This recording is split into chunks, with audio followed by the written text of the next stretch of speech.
Namaskar.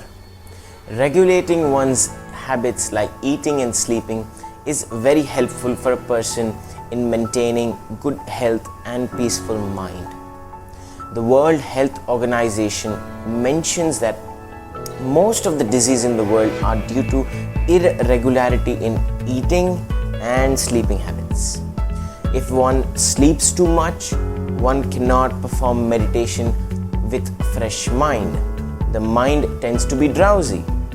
And if one sleeps too little, then one feels tired all day and is unable to perform any activity with full attention and precision. According to expert doctors, sleeping between 9 pm to 12 pm is equivalent to 6 hours of relaxation. Sleeping between 12 pm to 3 am is equivalent to 3 hours of relaxation.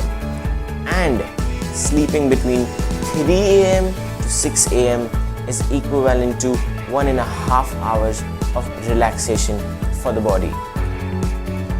Thus, early to bed and early to rise makes you healthy, wealthy and wise. According to Ayurveda, one should sleep when sun sleeps and one should be awake when the sun is awake. If one keeps this standard, one will never fall sick. Unfortunately, in the modern times, students who stay in the hostels stay awake practically whole night, wandering to hotels, canteens and eating at midnight. That leads to indigestion. Some, in the name of studying, night out, keep themselves awake but waste all their time dozing on the table or chatting with friends. Such night hawks ruin their health in the long run. The early morning hours are very suitable for meditation, prayer and absorption in remembrance of God as well as studies.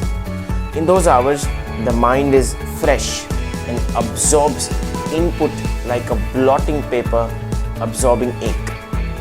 By rising early, taking a fresh bath and chanting the Mahamantra, one can develop one's inner strength, confidence and purity and can remain blissful and fresh all day in pure consciousness.